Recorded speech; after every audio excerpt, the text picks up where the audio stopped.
You are listening to KSKQ Radio, the late, great George Harrison from Living in the Material World. Give me love, give me peace on earth. I am Shankara, your host at Eartheart Radio. Happy to be here serving you on this beautiful summer day, live from the Rogue Valley of Ashland, Oregon. Air, trees, water, animals. Eartheart Radio on KSKQ. That's right. Thanks again for being here, my friends. My first guest on the first Eartheart Radio show is someone very close to me. She is a co-producer and the co-host of the 19-year-running Church of Rock radio show. She's been a resident of the Rogue Valley of Southern Oregon for around 8 years.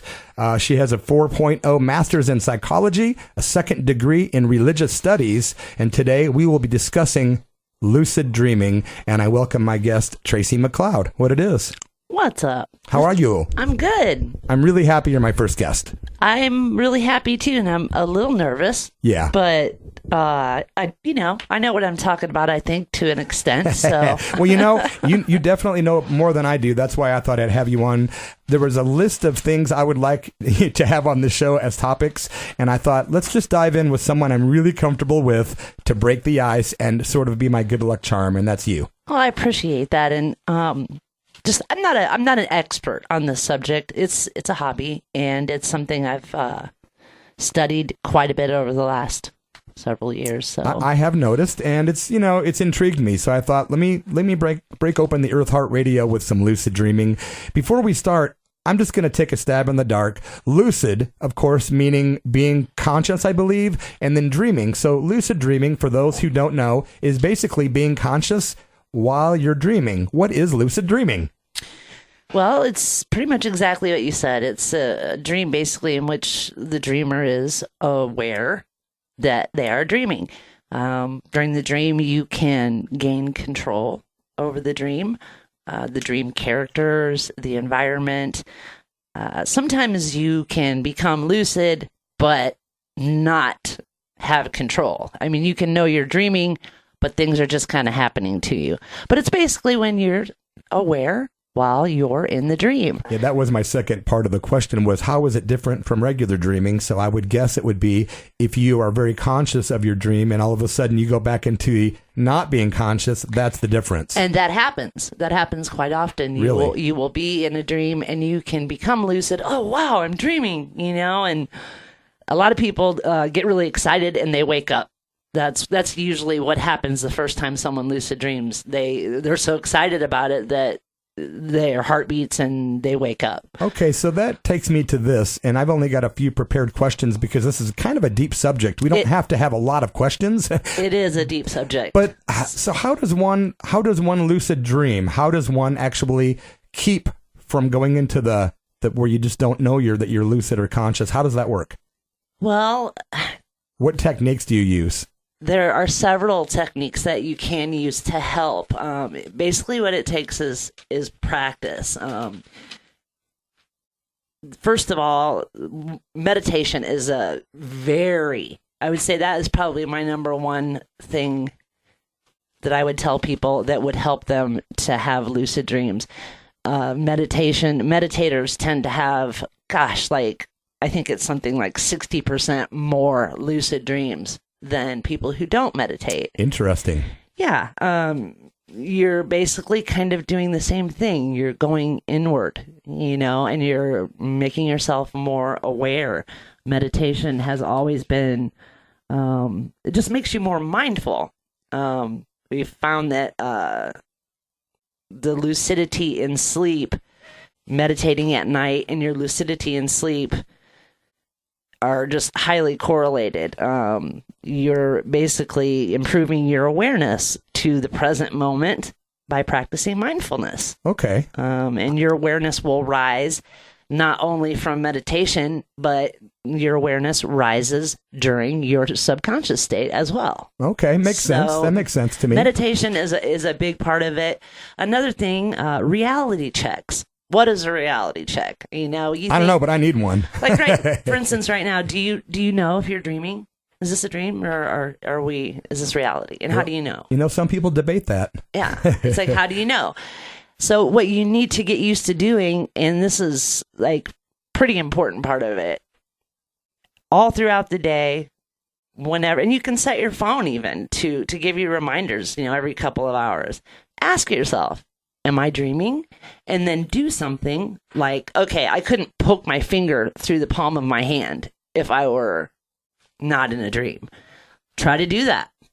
Well, I can't do that. Try to fly. I can't fly.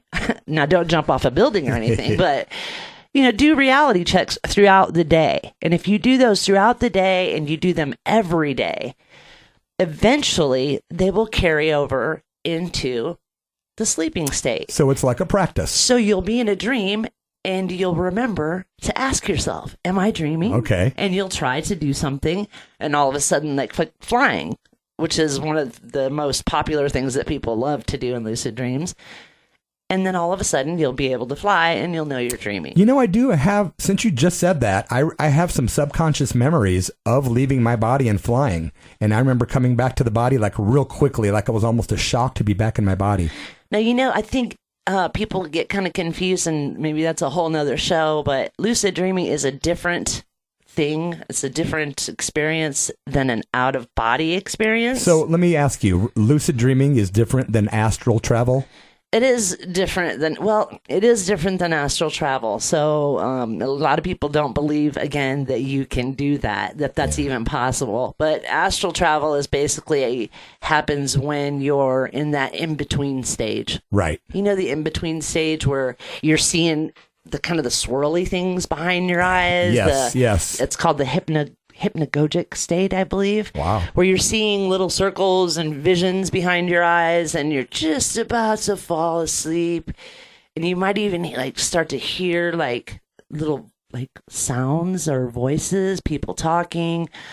Sometimes people go into sleep paralysis during that, and they really freak out, which is just the exact opposite of what you want to do. I always call that the jumping off place. If you're in that place where you can't move your body protects itself when you go into a dream so that you're not up running around like sleepwalking and acting your dreams out. Jumping off cliffs? Yeah. Trying to fly? So your body has shut itself down, but your mind has stayed aware and awake, and you can't move. And that is sleep paralysis. And a lot of people really freak out on sleep paralysis, but it's actually a great opportunity if you can calm yourself down and just say to yourself, this is where I want to be. Close your eyes and then go right into a lucid dream.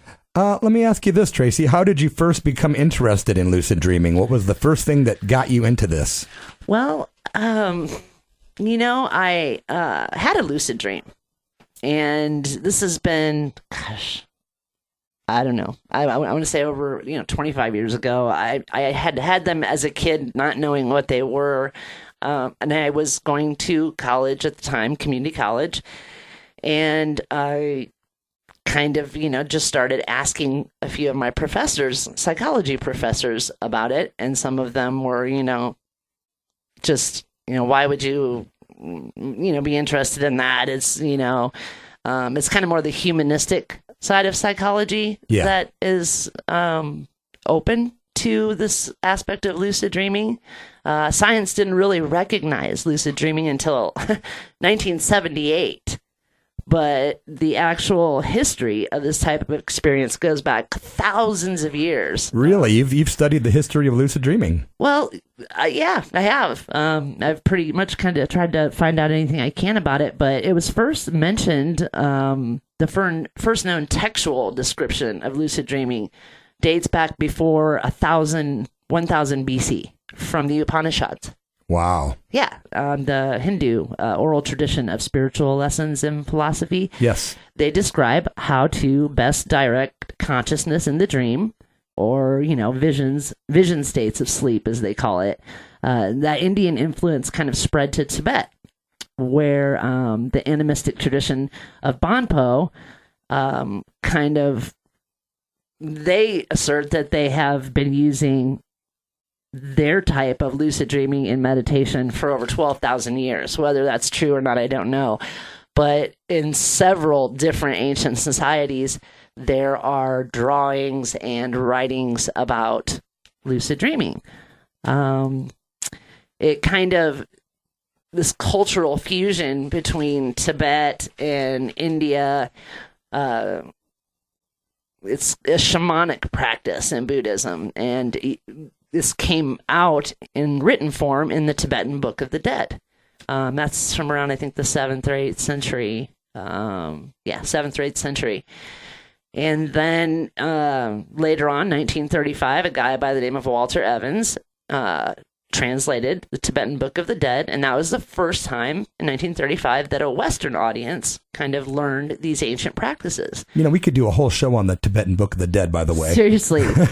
These practices kind of later influenced dream scholars in the 20th century, and like I said, those in the humanistic and transpersonal schools of psychology got into it.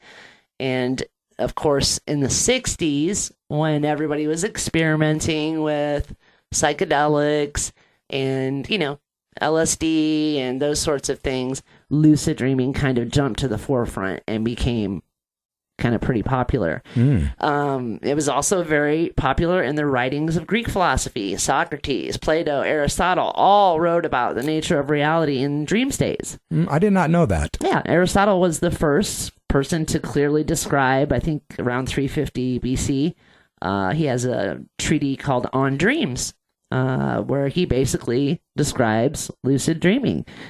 And that's kind of how it all came about. We did go through a dark period, the Dark Ages, where Christianity kind of looked at dreaming as demonic or something? Well, yeah, they were kind of suspicious about dreams, thinking that dreams had access to higher truths, but that maybe those truths were false and they were coming from something evil instead.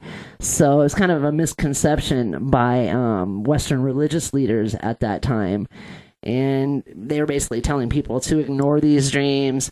And that's kind of why superstitions about dreams persist even today. Many Christian cultures today think that, lucid dreaming and that sort of thing is associated with witchcraft or Wiccan or something evil, and it's not. It's our own subconscious. Yeah, that's silly. How about this, Tracy? Does everyone lucid dream? Or how common is it that people do this without trying, or what's the deal with that? Well, it's kind of hard to gauge that because there are billions of people on the planet, and not everyone reports when they're having a lucid dream. True.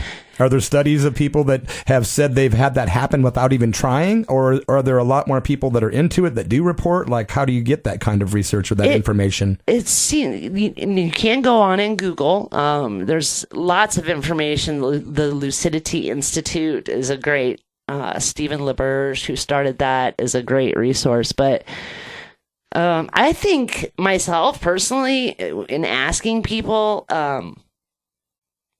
I think everyone has probably had a lucid dream. Maybe didn't know what it was.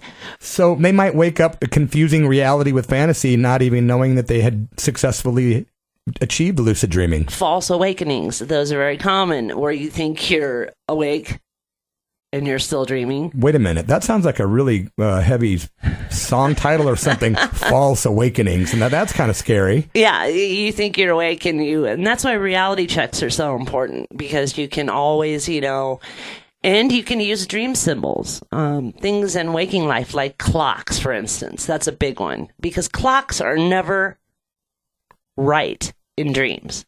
You may look at a clock in a dream and it may have cartoon characters instead of numbers. The hands may not have any hands on it. It may have 10 hands.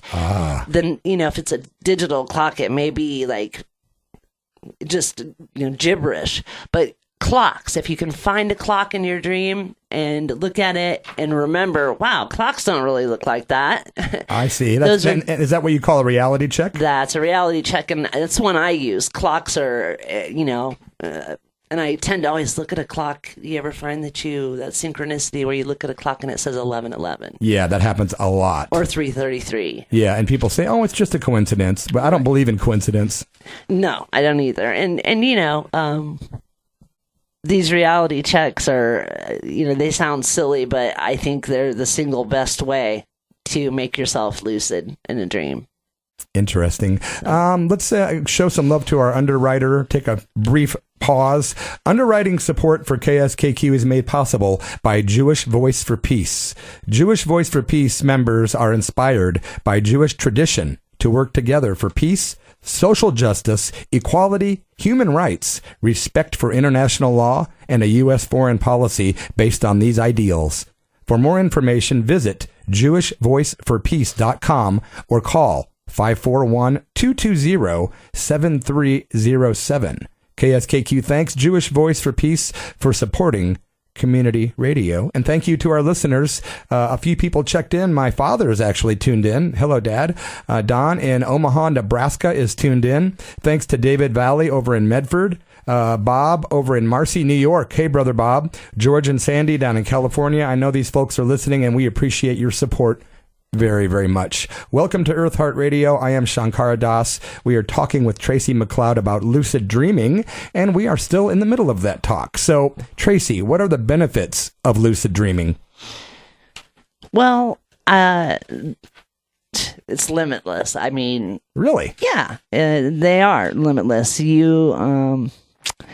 Lots of famous artists throughout the centuries have often come up with ideas during lucid dreams. When you're in a lucid dream and you remember that you have control, you literally can make anything happen. So say you were a tennis player, for instance, okay? We'll just use a simple example of trying to get a swing down. Say you play baseball or whatever it is that you do during your waking life, and you want to be better at it. Okay. You can practice away in a lucid dream. And these things carry over into waking life. So you can actually practice your art.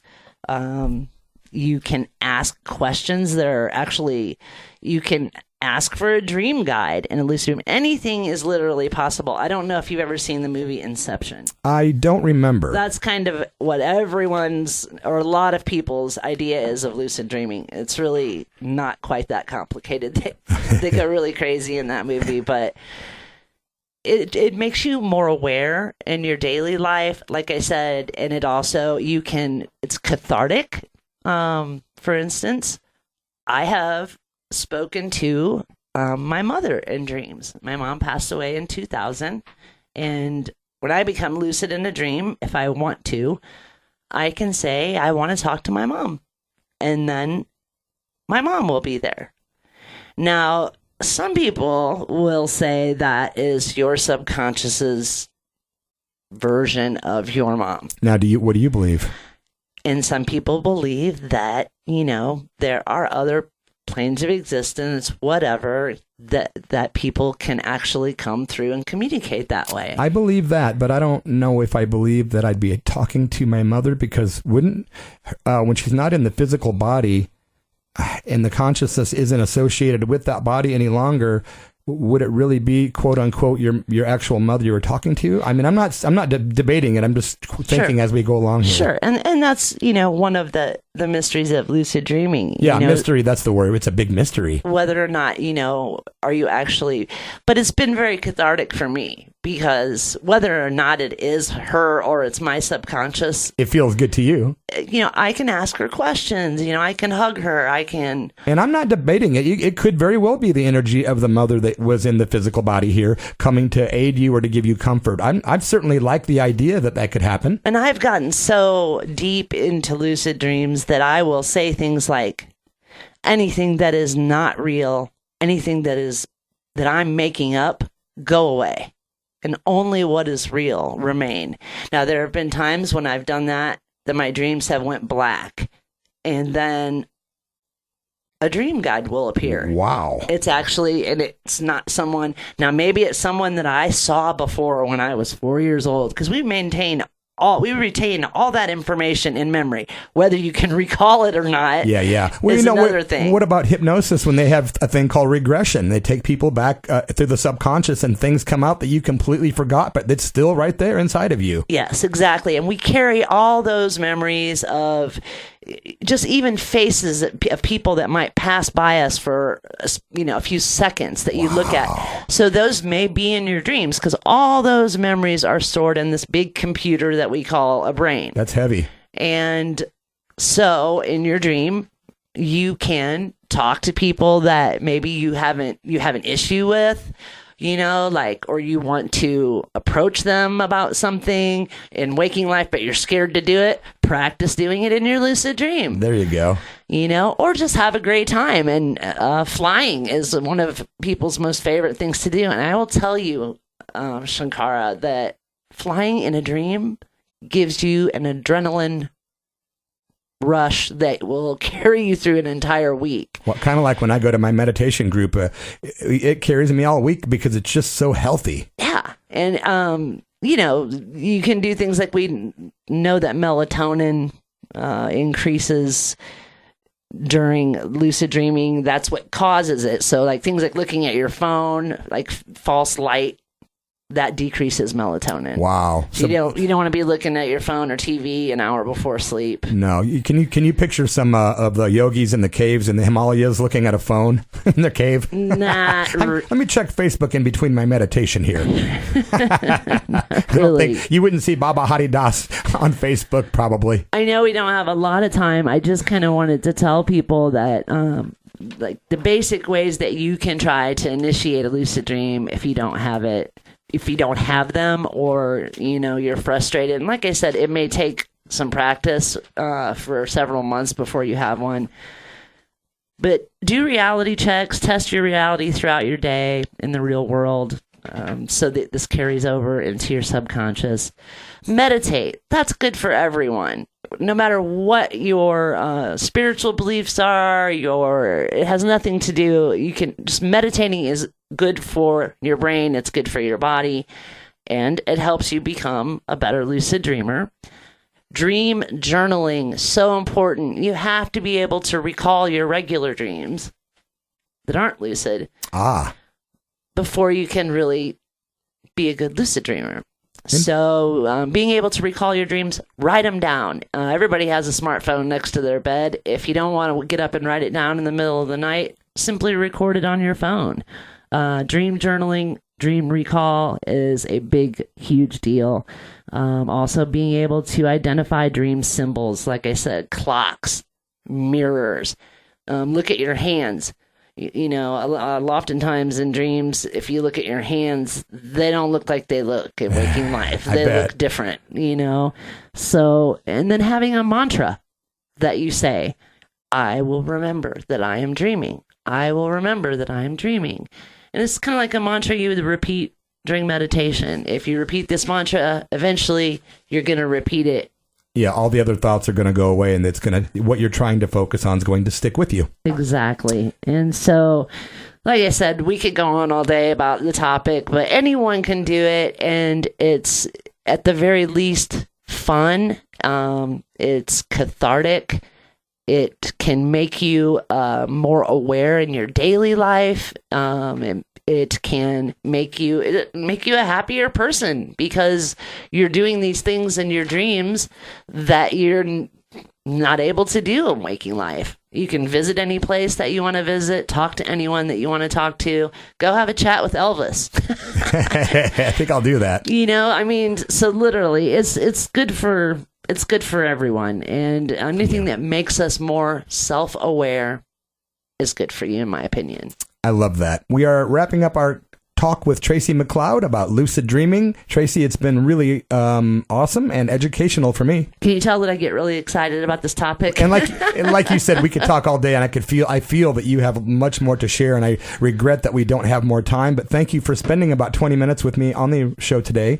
It's the very first Eartheart radio show, and I appreciate every one of you guys. And Tracy, really, really thanks again for being on the show and discussing lucid dreaming with me. Absolutely. It's been fun, and I wish you you all the best of luck. I know this is going to be a great show, and I hope that everyone enjoys it, and blessings. Thank you. And Tracy, if you guys didn't know, is going to be doing some producing of the show behind the scenes, like helping with some of the new segments and booking guests. And I might even ask Tracy to come in and be a part of some of the interviews. Happy news. Awesome.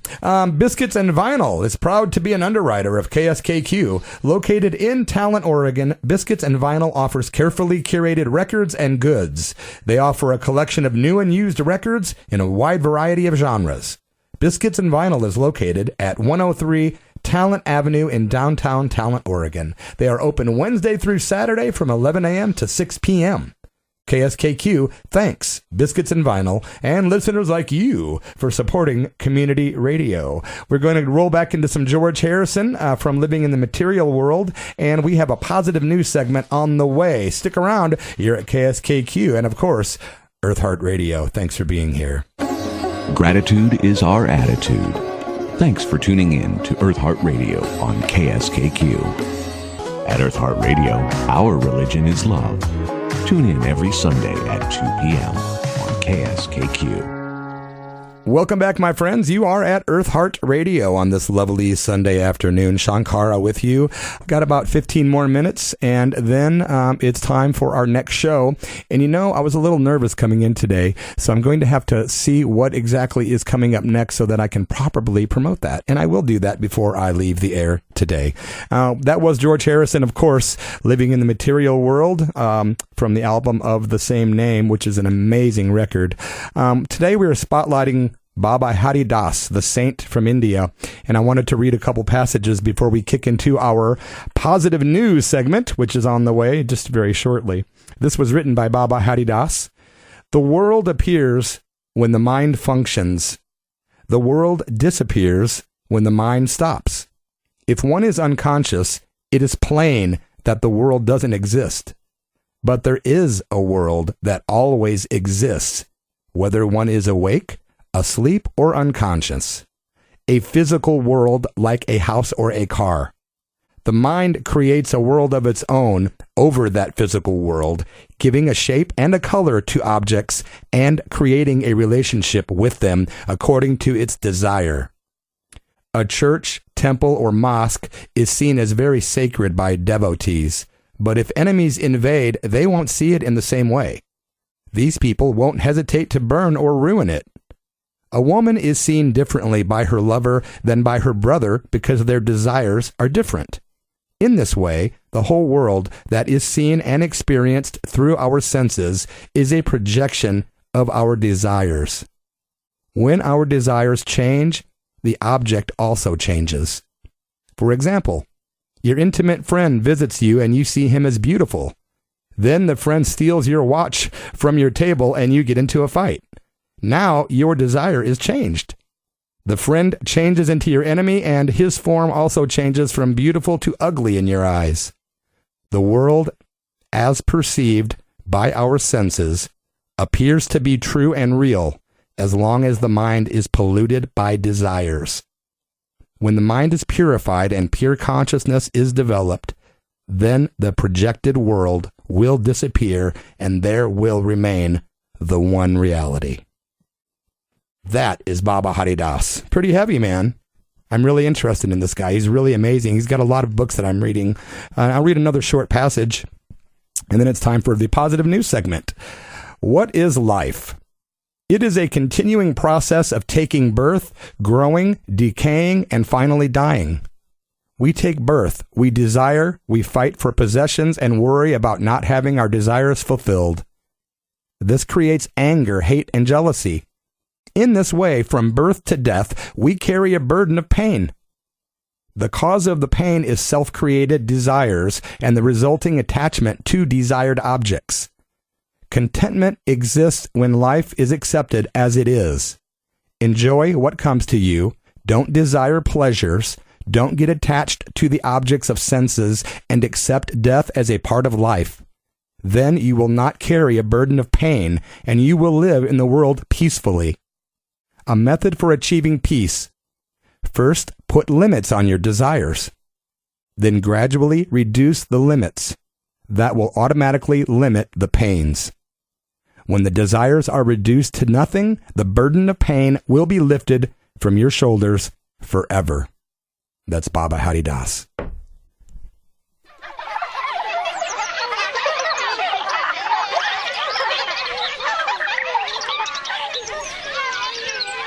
Please let go of your fear.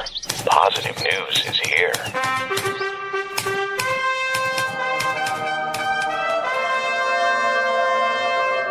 Things aren't as bad as it seems, no matter what they say. News with an agenda is meant to instill fear. True news can instill hope.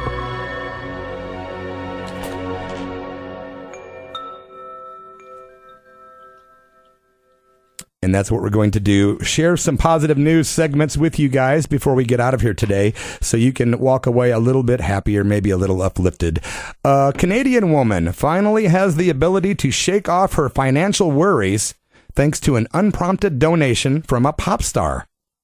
Aisha Karam is a second-year accounting student at the University of Waterloo in Ontario.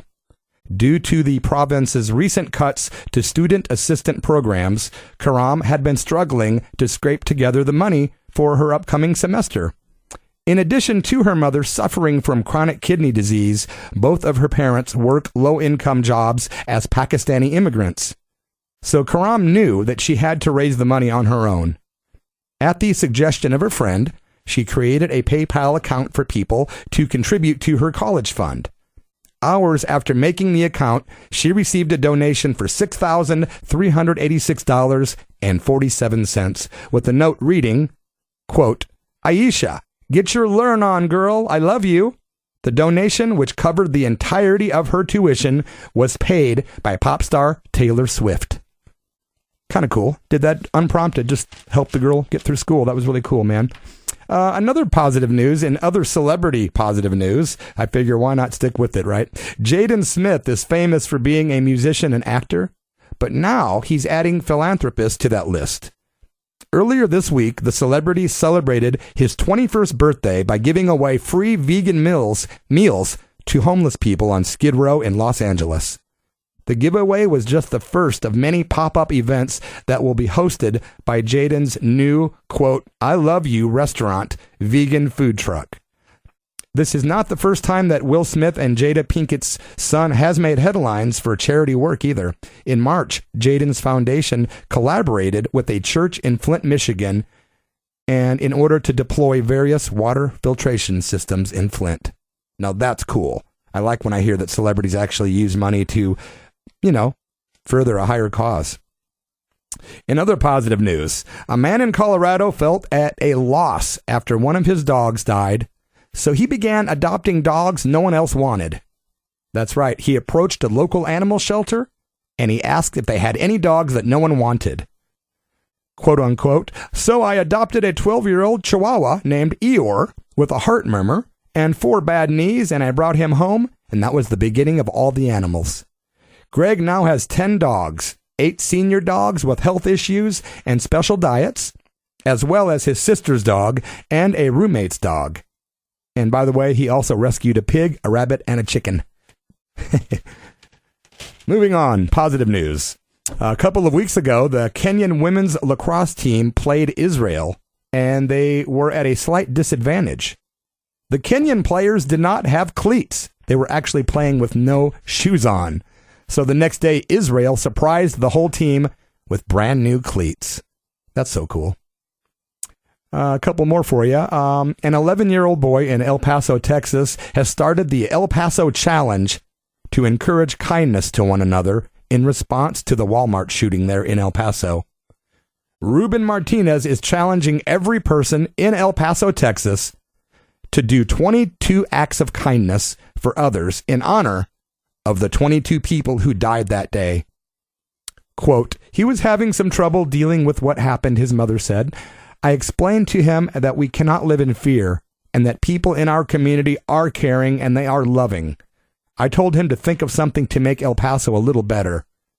His first act of kindness was to deliver dinner to the first responders that helped the shooters at the Walmart situation. Pretty cool kid.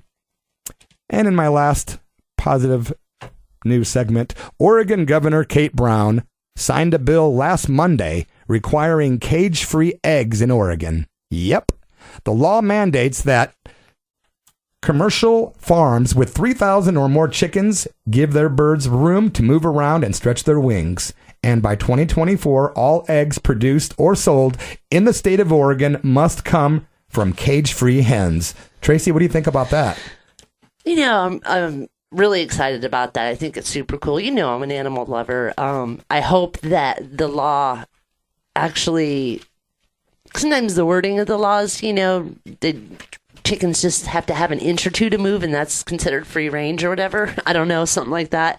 But I think that this law is going to have some things written into it that require the chickens to actually be able to really move around. So I think it's great.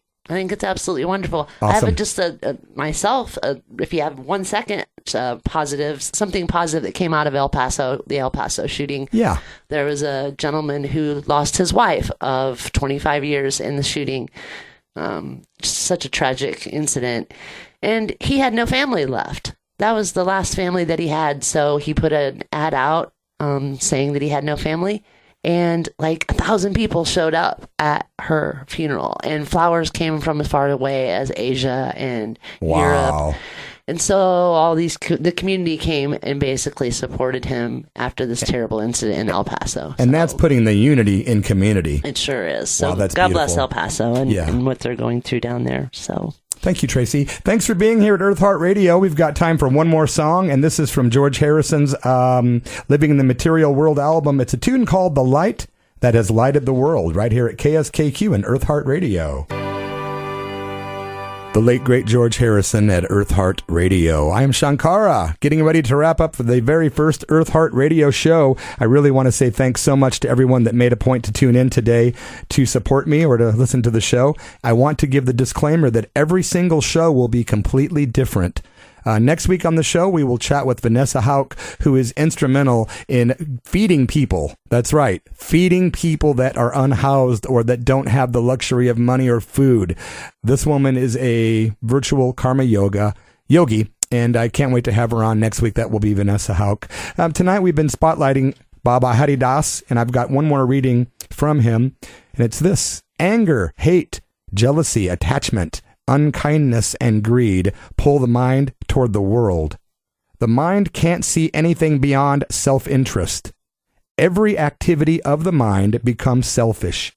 It loses its purity and cannot feel the self within.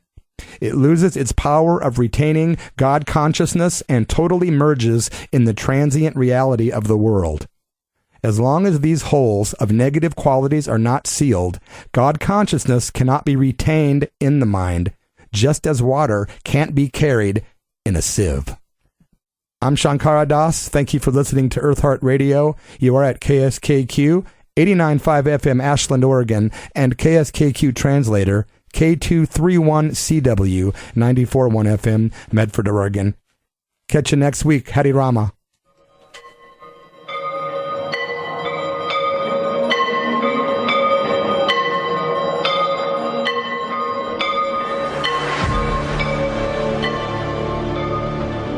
You've been listening to Eartheart Radio with your host, Shankara Das.